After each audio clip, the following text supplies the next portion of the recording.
Foretold versus Gruul Adventures. Emma Handy rocking out as always versus Austin Bursavich. I wonder what she's listening to this time. Something with a sick beat. You could just something see. With a sick beat. Yeah, that's what Emma's hoping to deliver here as well in this game. It's some sick beats. It's a bit of a grudge matchup here, a rematch, I should say, between Emma and Austin. Both of them in the season grand finals. Austin being the one to knock Emma Handy out, and Austin going on to win the whole damn thing. So should be a good one. I love this. You really see the contrast between the two players. Emma, producer Jeff telling us that she is listening to Rage Against the Machine. Cool. Austin, good pick. Fully in the zone, just really just thinking about his mulligan decisions here as he is down to 6. Well, not a terrible 6 to have with the Brushfire Elemental, able to get some boosts off of it with the landfall triggers off Fabled Passage, so not terrible. Also able to get the Great Henge out earlier with the Brushfire Elemental and the landfall, as well as now this Kazandu Mammoth that's just hopped off the top of the library into Austin's hand. Yeah, the big thing for Austin is he may not be aware of it right now, but he has a massive uphill battle because Emma's hand is stacked. Emma's hand has all the answers, with the Dream Trawler coming off the top as well.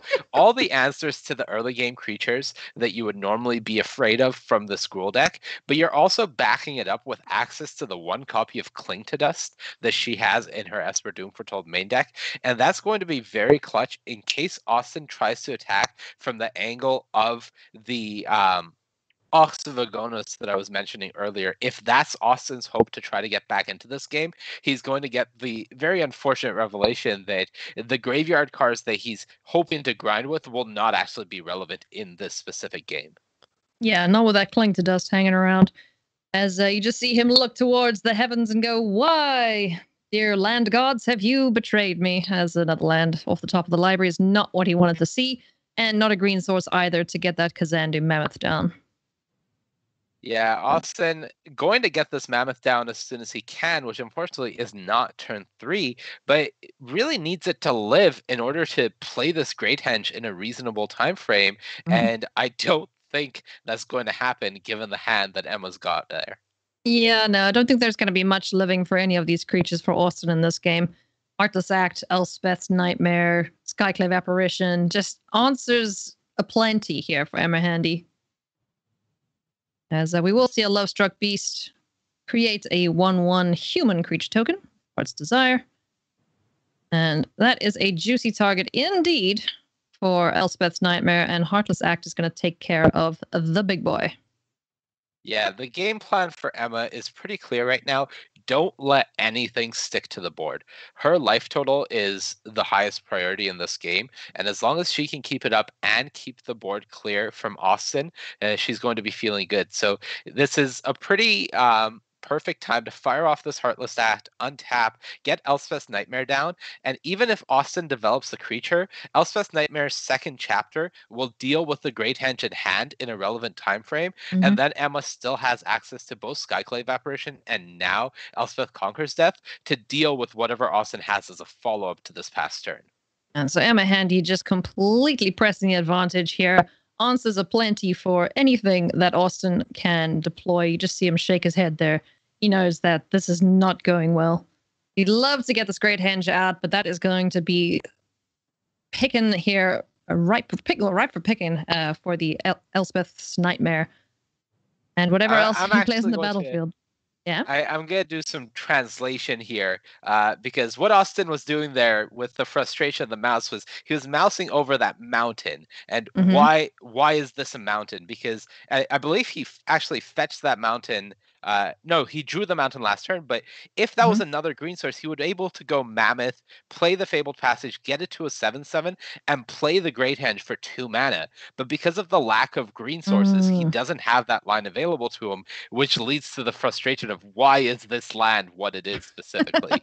Why are you a mountain? Oh, man, that's super unfortunate for Austin. Yeah, and now he's really weighing whether he wants to play this Fabled Passage, potentially even play out this Rimrock Knight, but he knows that this great hand is going away, so he doesn't actually need to keep up this Fabled Passage to get the Kazandu Mammoth to a reasonable size. So it makes sense that he actually prioritizes going wider on his board, just so Emma can't cleanly answer all of his pressure with a single piece of removal. Oh, man.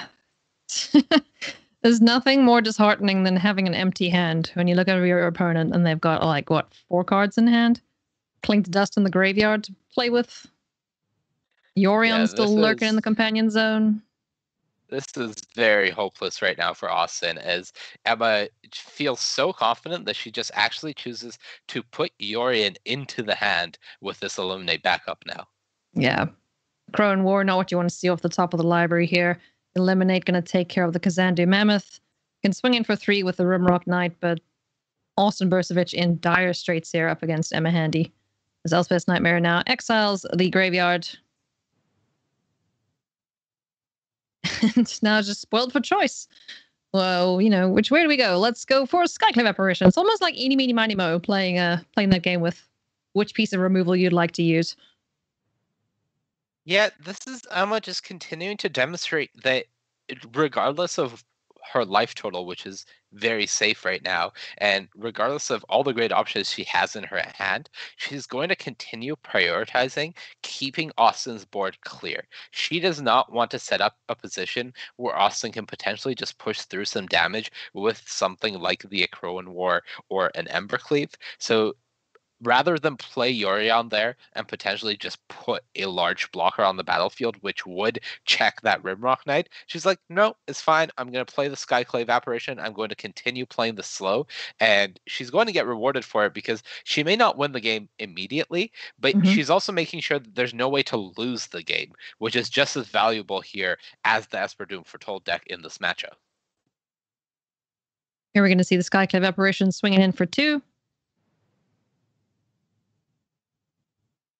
Not fearing any Rimrock Knights.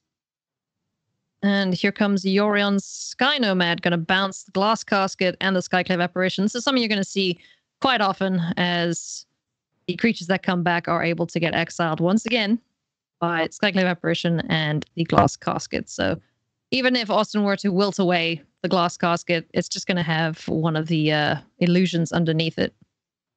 Yeah, this is really the repetitive quote-unquote loop that the Esper Yorion deck likes to establish against creature decks, because once you're doing this blink and once Glass Casket has removed a token with one of its iterations, from then on, every time you do this, the apparition will permanently exile something new, and the Glass Casket will just get rid of the token that the apparition created when leaving the battlefield. Yeah.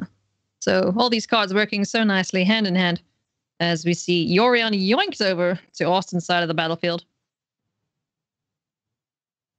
And Elspeth Conquers Death, going to make short work of that saga, getting back the Yorion, and continuing accordingly. Yeah, it looked like Emma was just about to consider playing that Shatter the Sky first, just to clean up the board, and then realizing that the saga even better at answering everything that's happening, leaving Austin with just a 1/1 in play. And even if Austin was to make a land drop here, he's still not able to use the Shatter Skull Smashing in any meaningful way. So things are just looking increasingly better for Emma Handy in this first game. Yeah. What we can do here, though, is attack in with our Brushfire Elemental and clean up this Yorion Sky Nomad. Actually, clean up both creatures here, so pretty good exchange there for Austin. Able to kill 2 creatures and get a little 1/1 back. I mean, it doesn't do much, considering Elspeth Conquers Death is just going to bring back old Sky Noodle.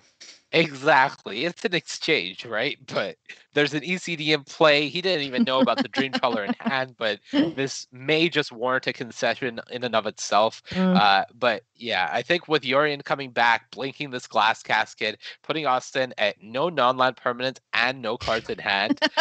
Yeah, there it is. He's probably sitting there going, this is fine, as the world burns around him. All right, let's go to sideboard. So what is the plan here for Austin? Austin will want to bring in those copies of Wilt that he has access to in the sideboard, I believe. Emma's list features a full 4 copies of Doom Foretold, as well as the Glass Caskets, and some of the cards like Maze Mind Tome, if she chooses to keep it in, Elspeth Conquers Death. There's plenty of answers for those Wilts to be a little overtaxed, but still just so valuable in the matchup. For Austin, he also just wants to be taking out the removal. We saw the 2 main deck copies of Fire Prophecy get taken out, as well as the singleton copy of the Akroan War. So it's just a matter of making the deck as streamlined as can be to do what he wants to be doing in the matchup, while still having some answers to the relevant card types from Emma. All right, well, while the players finish up their decisions in sideboard, we're going to take a very, very quick break. But we'll be back before you know it.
Welcome back to round 5 action here, friends. It is Emma Handy versus Austin Bursavich, Esper Doom Foretold versus Gruul Adventures.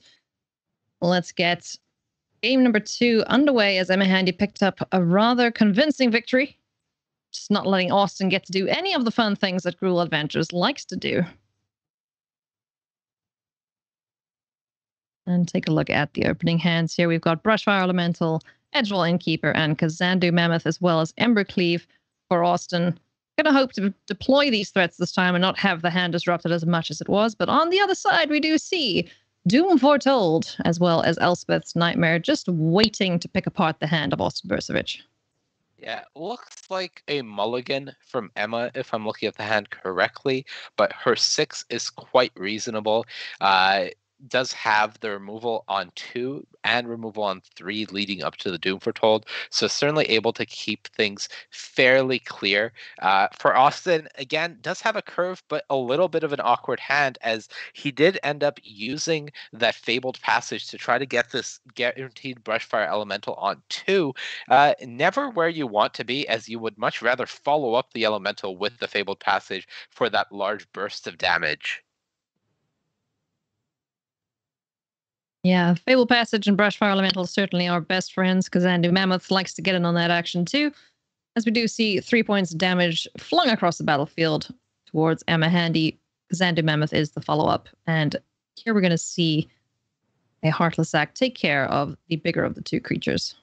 Yeah, we once again see Emma really showing how she prioritizes her life total in this matchup, as well as her cards, knowing that she wants to keep the board clear. So she doesn't mind taking 3 from the Brushfire Elemental, instead using that Heartless Act to kill whatever Austin's follow-up is going to be to that Brushfire, and then knowing Elspeth's Nightmare will clean up the 1/1 right after. Oh yes. Cleans up the 1/1, takes care of the Embercleave in hand, and will take care of the graveyard in short order as well. Now we're able to cast Doom Foretold, though, so one of these threats that are on the battlefield are going to get sacrificed here by Austin Bursavich as the turn comes back around. Yeah, and we're likely going to see one of the cool interactions of sagas with Doom Foretold. Sagas, their chapters trigger after your draw step, Hmm. but Doom Foretold happens in your upkeep. So if you have a saga like Birth of Meletus, like Elspeth's Nightmare, where sometimes the third chapter isn't relevant.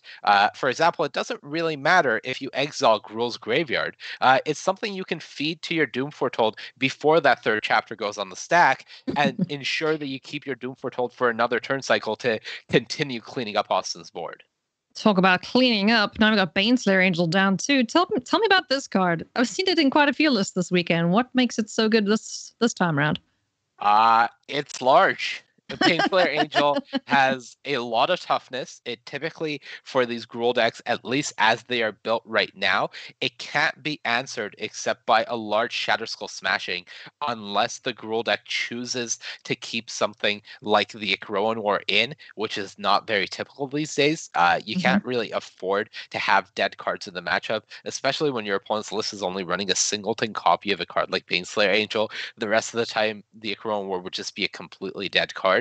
So it's one of those things where you know your opponent has to sideboard in a way where this card is good against them, and they can't circumvent that in any way. And here, Emma's actually going to make Austin take 3 life from playing one of these Shatterskull Smashings untapped, just to be able to use the other Shatterskull Smashing to kill Baneslayer Angel, and leaving Austin empty-handed with no non-land permanents in play. And this game is already looking to be very close to over, and Hmm. Emma didn't have that great of a hand. She just curved out, mulliganed, found everything she needed, and Yeah. this is part of why a lot of people think this Esper Doom Foretold deck is potentially the answer to this Gruul Adventures deck that has been so popular in Standard. Well, it's certainly looking like that as, again, Emma is just dismantling everything that Austin is trying to get to stick on the battlefield. You're going to see Vivian, Monsters Advocate. Come on down. Take a look at the top card. It's an Ox of Agonis, so next turn, if there is a next turn, we'll get to cast that. But for now, we're just making a 3/3 reach creature to keep. Oh, possibly could Yep. have fired that off just before the counter was put on. Unfortunately, I don't think you have a window for There's it. there's no window. But Okay. the good thing is Emma is able to remove the reach Mm-hmm. counter from it, which will Yeah. allow her to still remove Vivian Monsters Advocate from the board. Uh, Not ideal to leave the creature in play, but you can't allow the token maker to remain, as that'll just Mm-mm. create a reach blocker every turn. But Oxyvagonus is the start of Austin's potential comeback. Emma's hand is pretty dead right now with the redundant copy of Yorion and nothing to really blink to get that card advantage that this Esper Doom Foretold deck is known for. And this is the window Austin needs. If he's able to find something off this Oxyvagonus's draw 3, he may be able to race the 2-turn clock that Emma is presenting. Ooh. I mean, Lovestruck Beast is something. It's not a great something, but it's a big body on the battlefield. But like you said, 2-turn clock, you're just swinging twice, and this game is going to be over. Yeah, there's a weird consideration for Austin to play Lovestruck Beast here as a 5/5. Just thinking about his outs, for example, that would give him 12 power in play. And if he was to draw exactly Brushfire Elemental Mm-hmm. and Emma has nothing, he would be able to present a lethal attack this way. As we can see, there is a Skyclave Apparition in Emma's hand, so that's not really something that is going to pan out. But for Austin, he has to be thinking about what my outs are here. Do I make a 1/1? Or do I play this as a 5/5 and hope my draws work out in a way that I'm going to be able to make a real push at lethal? Because if I'm not pressuring Emma's life total, I'm Mm-hmm. going to die in 2 turns. That's just going to happen. I don't have a way currently to interact with this 4/5 flyer.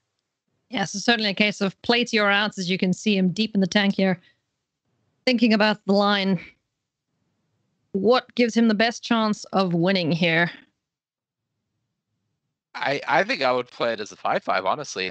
I don't see a route to victory based on the cards I have in hand. Yeah. So either I'm going to draw an answer to this Yorion anyways, or I'm hoping to Hail Mary a lethal with Brushfire Elemental. And in both cases, I think you should just be playing a 5/5 here. Yeah. Opts to go for the Heart's Desire, though. Generates the 1/1. Okay, well, Shadow of the Sky is fine and all, but at this point, Emma Handy's not going to be playing that card. In for 4. Down to 4. Importantly, goes Austin. I think Emma can afford to just play Skyclave Apparition with no target here as a 2/2 blocker. If Austin's hand is exactly Embercleave, that would give him 12 damage. So he would need Embercleave plus something to actually have a lethal attack, and that's just so unlikely based on what Austin's played so far and what Emma knows about Austin's hand and board. So I love this play, and that's just it. There's nothing Austin can do to survive from this board state with the cards in hand, and Emma Handy just fantastically maneuvered and is going to end up winning this match. Yes, indeed, as we see the block tendered here, just in case of Embercleave, but we know that Austin has nothing going for him. Watch Emma's face. She's very, very emotive when it comes to victories, and I am looking forward to seeing her reaction here as she picks up a very clean 2-0 against Austin Bursavich, fires off the Love Struck Beast. Nothing else going for it, though.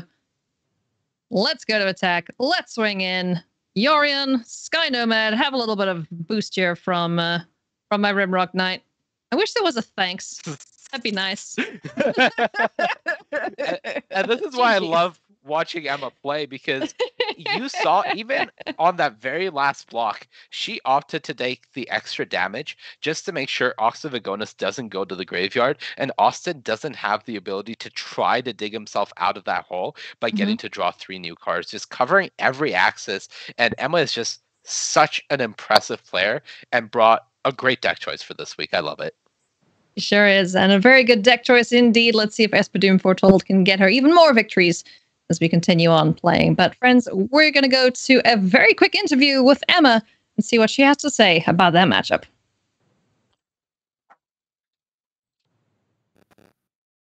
Hey everybody, I'm here with Emma Handy, who is currently sitting on 10 wins, 4-1 on the day. Congratulations, bringing Esper Foretold to the table this weekend. Talk to me about that deck choice.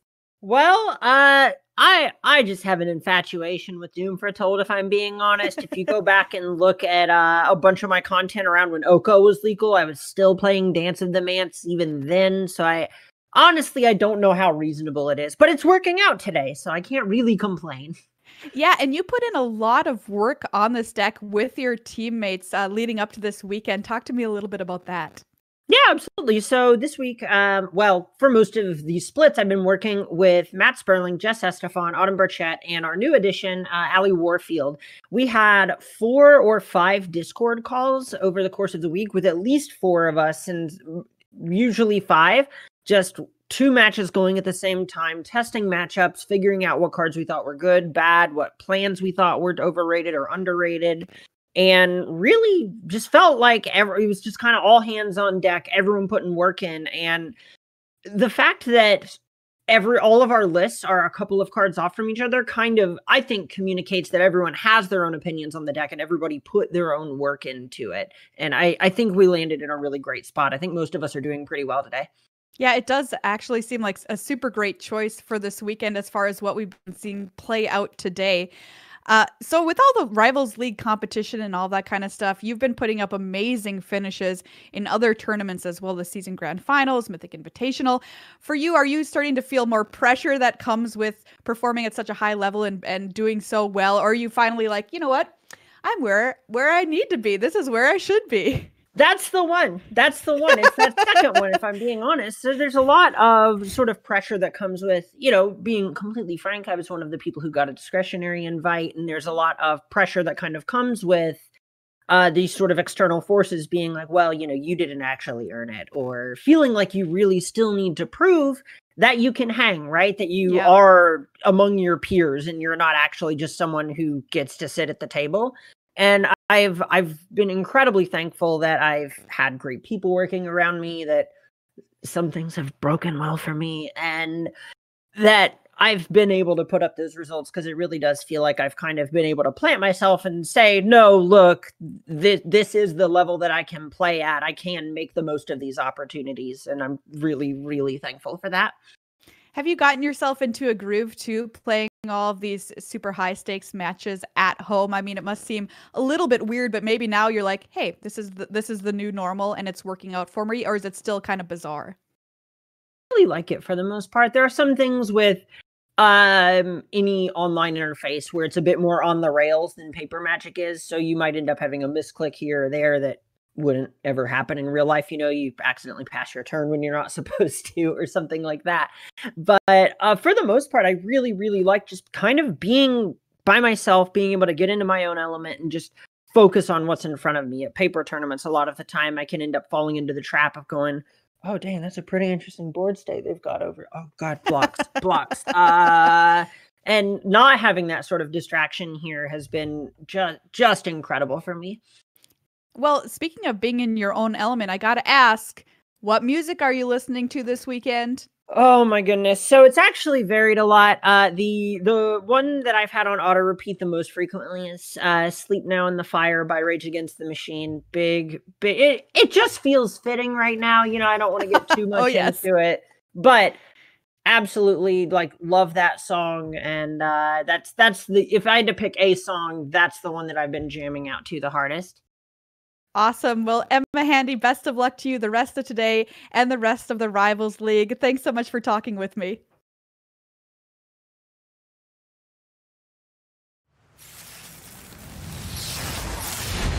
Hello and welcome to The Bolt, your rapid-fire introduction to the most exciting players in Magic. And right now, I am joined by one of the best of all time, Paolo Vitor Damo de Rosa. Paolo, how are you doing today? Good. How are you? I'm good, thanks. So let's just straight into some questions. Can you tell me the set you started playing Magic with? I went to the store and I bought a starter of 4th edition and a pack of Homelands. So I think these were the newest sets that had just come out when I started. Do you have a favorite deck ever?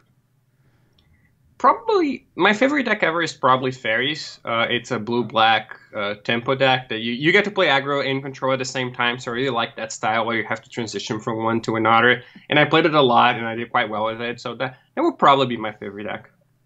What's a card you really don't like seeing played against you? I really don't like cards that completely bypass interaction and tend to nullify everything my deck is trying to do. So a card like Invisible Stalker, for example, where you can't block it and you can't target it with anything, right? So what are you supposed to do? You just hope your opponent doesn't have the follow-up, right? Even a card like Cavern of Souls, it's like, well, if I'm playing a deck full of counter spells, then this card just nullifies everything that I have. So in general, yeah, I would say cards that are uncounterable and untargetable and unblockable and things like that, cards that cannot be interacted with in any way, are cards that I don't like playing against. Because I like interaction. That is the kind of deck that I like to play. So I don't like when my opponents play cards that I cannot interact with. For sure. Do you have a player in the league that you think is scary to play against? If I had to pick one person, it would probably be Shota Yasuoka.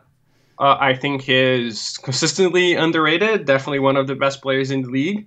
And he always seems to have my number whenever I play against him. I feel like he just reads my soul and always knows exactly what I have, and he plays super quickly too. So I would probably choose him, but really, the league is basically all good players, right? So you can be very picky who you're playing against. One last question for you. Where can we find you online? You can find me on Twitter. I'm pretty active on Twitter. It's at PVDDR, so my initials. And I also write weekly articles for StarCityGames.com, so you can find me there pretty often as well. Awesome. Thanks, Paolo.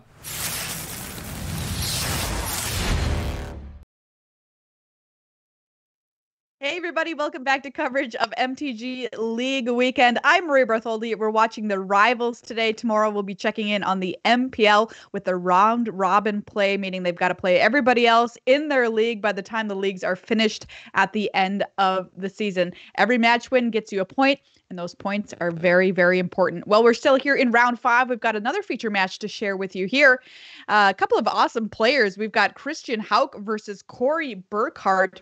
Christian Hauck on Gruul Adventures, Corey Burkhart playing Celestia Blink. Christian Hauck was a member of the MPL in the previous season, knocked down to Rivals. Corey Burkhart did really well in the Players Tour, has been boosted up into Rivals. Everybody here hoping, fingers crossed, one day make it back into the MPL or go up into the MPL. Let's take a look at their deck lists here for this weekend. 10 wins to Christian Hauck's name, 9 for Corey Burkhart. Christian Hauck is running Gruul Adventures, as is most of the field, versus Celestia Blink. What do you like here, Monty? I like Blink. So does Corey. I was speaking to him last night, and he was telling me that he is excited for the Gruul matchups. His prediction on the day for his record based on matchups was a medium 3-3. But when it came to the two Gruul decks he was facing, he was feeling really good about it. This is the reason he's chosen to bring the Selesnya Blink deck. And in his own words, he said it should be an easy win. Not to take anything away from Christian, but that's how confident he is in the matchup. Wow, an easy win. That is something you definitely want when the competition is this tough. Talk to me. What does Hulk have to do to beat somebody who's like, easy game? Hey, I mean, he just has to do Gruul things. We've already seen Gruul take the Selesnya Blink matchup earlier today. I believe Matt Nass ended up falling to Gruul with his Selesnya Blink deck. So it's not out of the question for Gruul to win. A lot of times, if Gruul just has a reasonable curve, if you're able to go Edgewall Innkeeper into Brushfire Elemental, Fabled Passage, things can just snowball out of control. But if House list or deck just falters a little, if he stumbles on mana maybe or just doesn't have a perfect curve one game, I think it's really easy for the Selesnya Blink deck to just take advantage of that vulnerability and close the door on the game with things like Skyclave Apparition and Wicked Wolf. Let's take a look at Corey Burkhart's list here. Selesnya Blink, as we've been saying, feels super, super confident in this matchup. What do you want to point out here, Monty? Really, the big cards are the 4 copies of Gilded Goose. Any game that you start with Goose really puts Gruul in an awkward position because they want to answer it with something like Bonecrusher Giant, but in order to do so, they're going to have to stumble on their curve, and that gives you the time you need to play something like Skyclave Apparition or Wicked Wolf.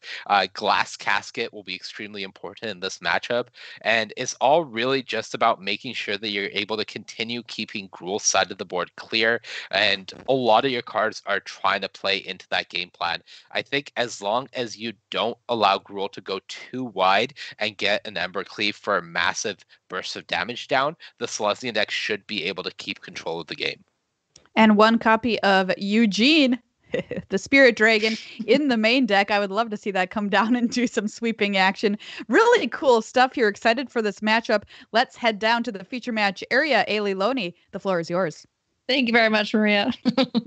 Eugene, I always chuckle when I hear that. But we'll see if Eugene makes an appearance in this matchup as we take a look at the opening hand here of Corey Burkhart's at the bottom of your screen. Christian Hauck up at the top there. Gruul Adventures versus Selesnya Blink. So, Mani, you think that Selesnya Blink is going to take it? Well, I'm going to be contrarian and say that Gruul is going to win this matchup because we believe in the cleave. Of course. Yeah, I respect that. I think if you do not follow the Gruul mantra, you can't really play the deck. So you got to believe, right? That's just how it goes. Starting things off here with an Evolving Wilds, does Christian Hauck. A bit of a slow hand there. Christian. Yeah, that hand looking a little suspect there, sir. Yeah, Edgewall Innkeeper is cool and all, but Embercleave Edgewall Innkeeper is certainly not a sight that will strike fear into the heart of our Selesnya player here in Corey Burkhart. Yeah, not the powerhouse that the Gruul deck has become known for is this draw. Notably, Corey's hand is pretty medium. There's not much happening. I wouldn't be surprised if, based on how slower start, Corey just chose to play Trail of Crumbs on 2 with a potential activation on 3 to try to find something like a Wicked Wolf on 4.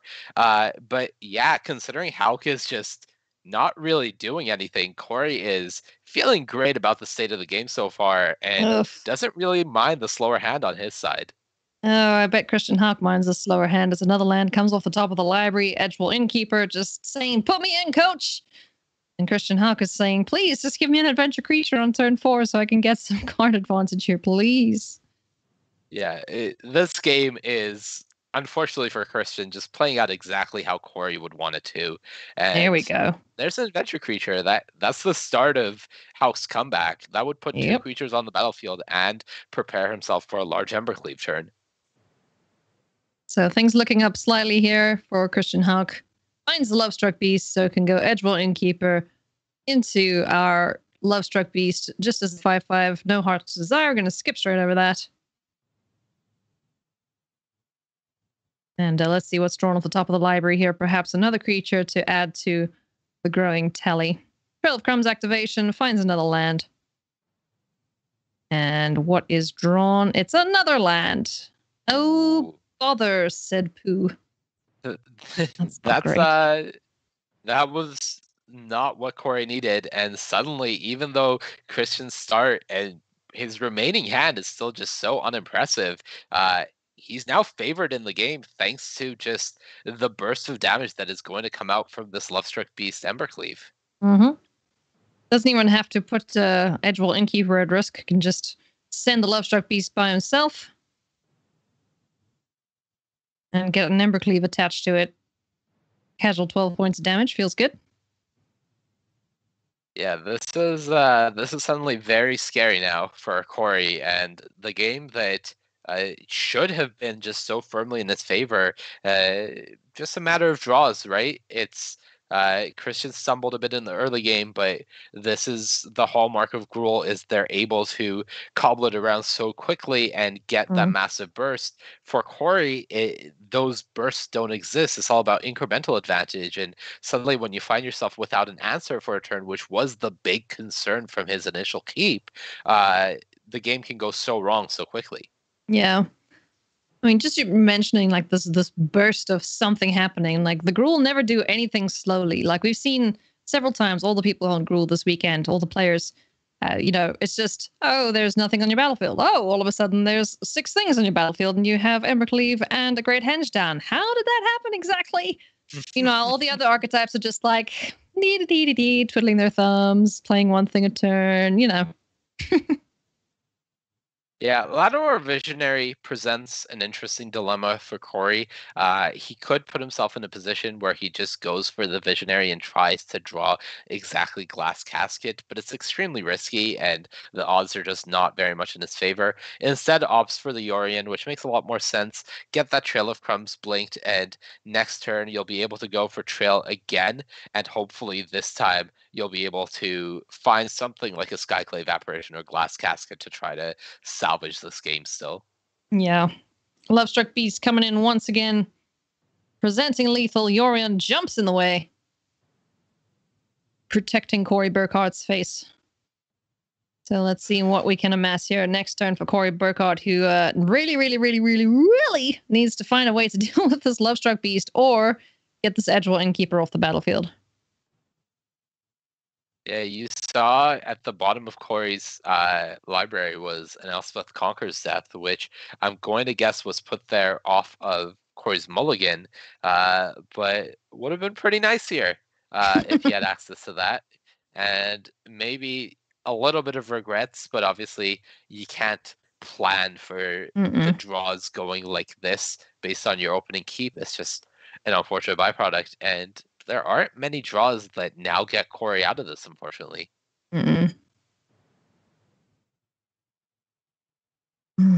So, needs to find a way to deal with Lovestruck Beast, either by removing that or getting rid of the Edgewall Innkeeper.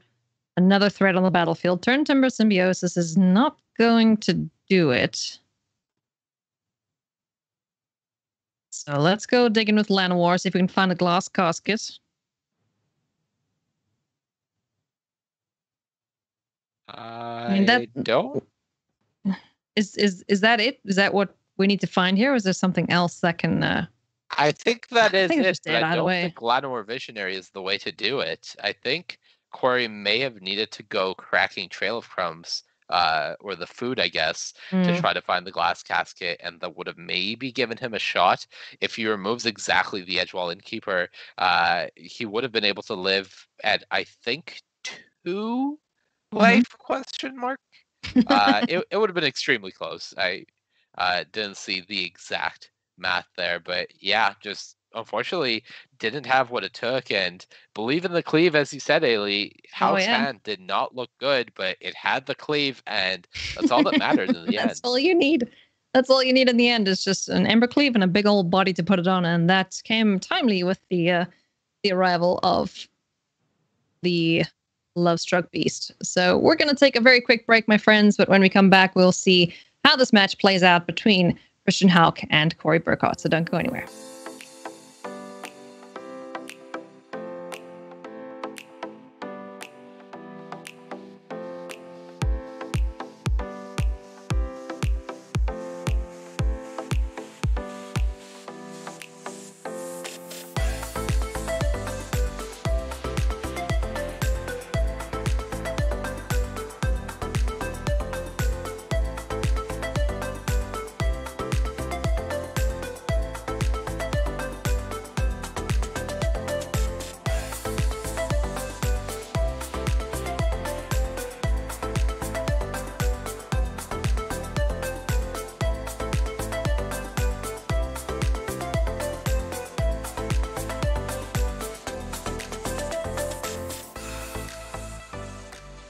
Welcome back to the feature match area here for the MTG League weekend. It is Christian Hawk versus Corey Burkhart.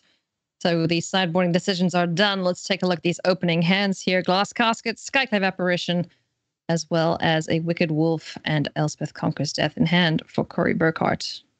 Yeah, this is much more how Corey drew it up when choosing to bring this deck this weekend.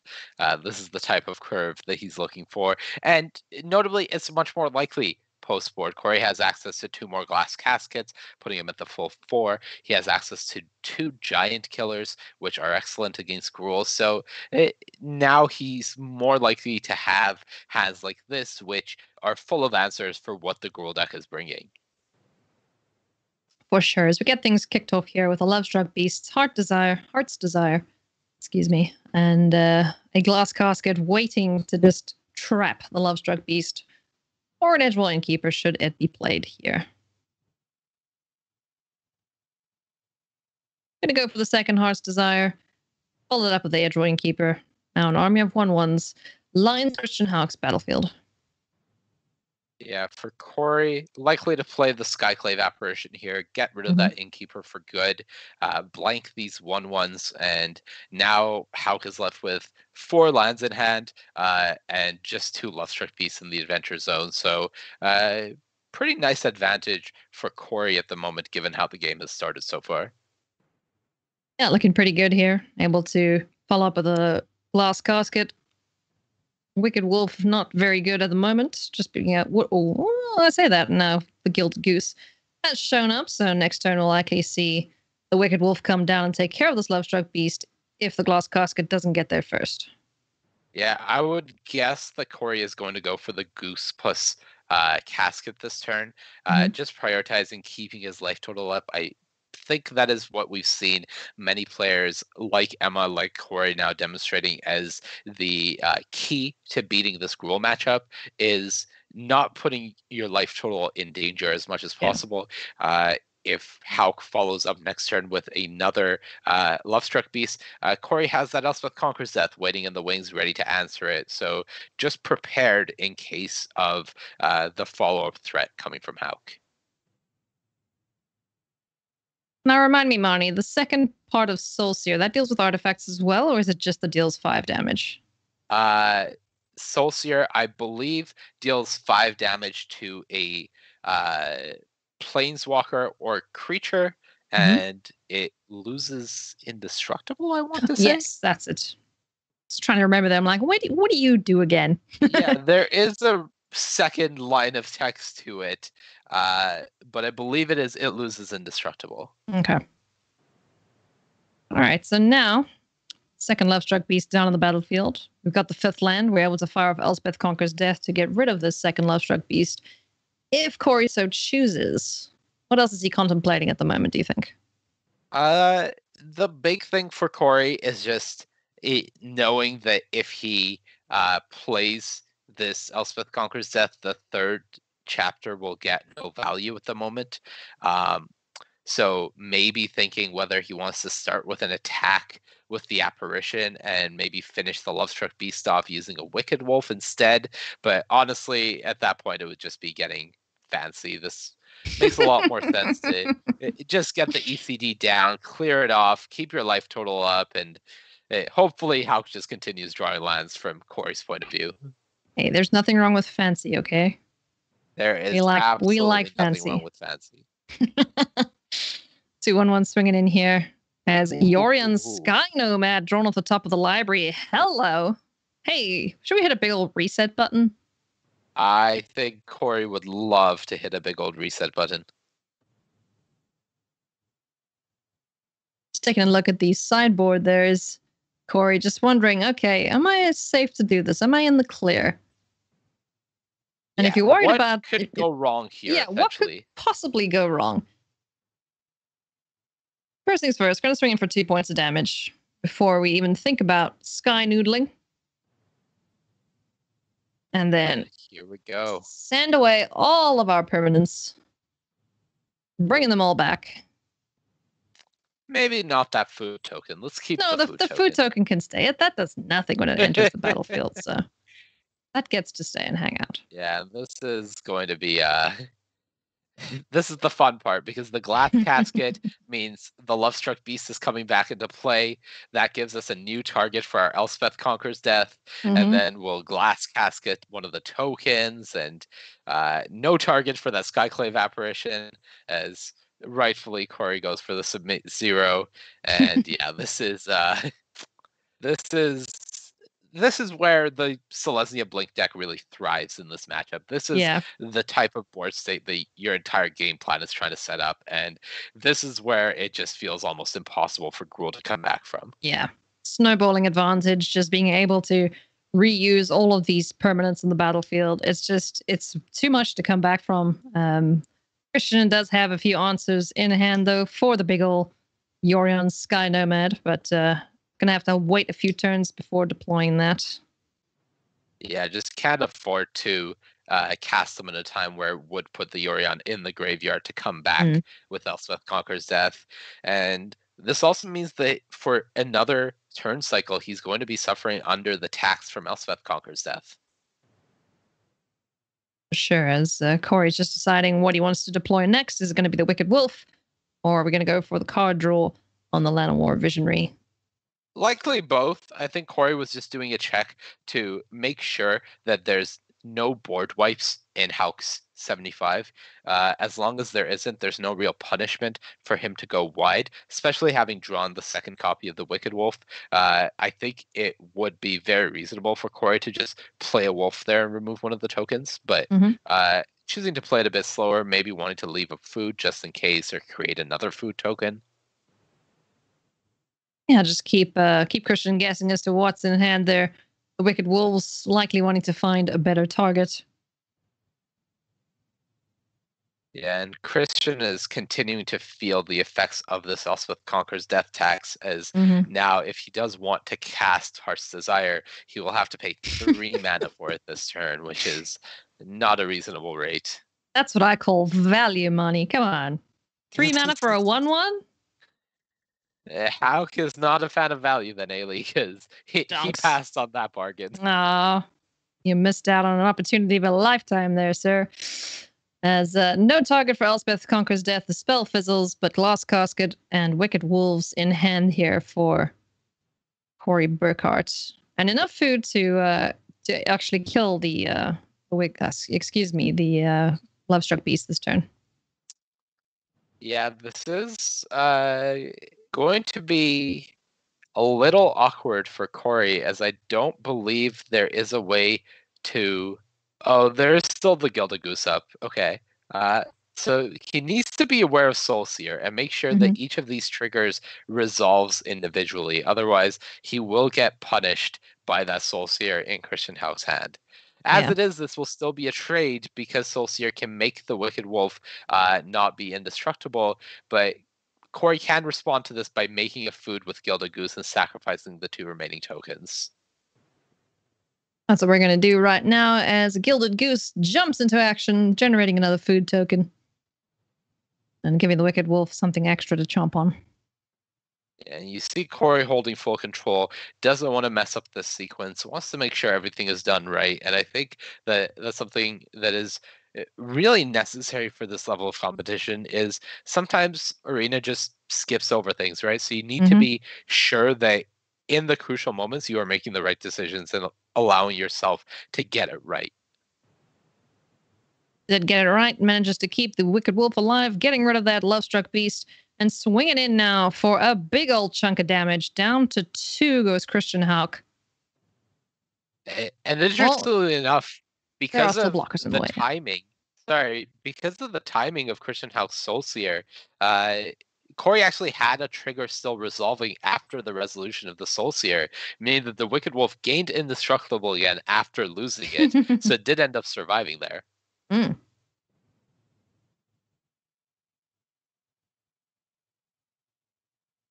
Now, do we take all this damage? No reason to, right? No reason to. No real good options for Hauk either. May as well clear something off. He still needs to draw something here, as Shatterskull Smashing, based on the mana he has right now, would be able to answer the Yorion and the Skyclave Apparition, but it's not enough, I believe. You should have enough for 6. Yeah, to go so 6 for on the 6, wolf. you can do it. Oh no, the wolf is at 7 already. Jeez. Yeah, exactly. That's a big wolf. Oh, he's got enough for 7.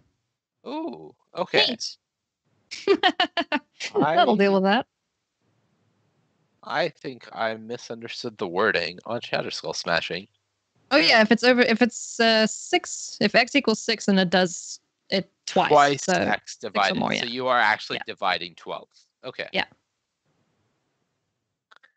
I thought you still divided 6 and then it dealt twice damage, but that is not how the card is templated. The more you know. And we'll see What if do we Christian draw? Hauk. That's not going to Not do gonna it. do it. Nah, it's not we've going to got do a it, food. unfortunately. For the food token, the wolf's going to stay alive. You can throw an Emerald Cleave at it, but that's not going to do anything at all. As Wicked Corey, Wolf stays alive. Double checking. Triple checking. And he sees the out. All right, so both players up a game apiece, my friends. And we're going to take a very, very short commercial break. When we come back, we will see how this matchup concludes between Christian Hauk and Corey Burkhart.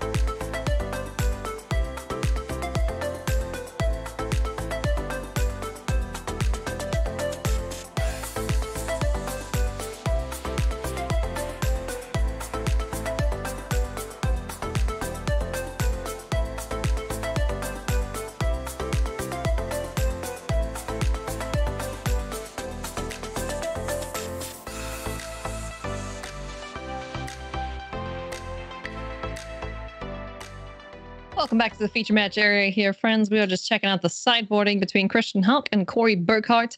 Gruul Adventures versus Selesnya Blink, both players up a game, looking to get their victory here in the final, or the second final round of play for today. All right, so opening hand here, we've got Giant Killer, Wicked Wolf, and Elspeth Conquers Death. What do you think about this opening hand here, Monty? It's fine. You have 4 lands. You have 2 pieces of removal and an Elspeth Conquers Death. Assuming Hauk's draw isn't overly fast, this hand does a lot of what you're looking to do in the matchup. So I think it's a very reasonable keep from Corey's point of view. And it ends up lining up really well against the sort of hand the Hauk has kept. The hand from Christian is very removal heavy, pretty clunky, starting off with just a 1/1 and hoping to play Lovestruck Beast on 3. And that just lines up well into Corey's chop.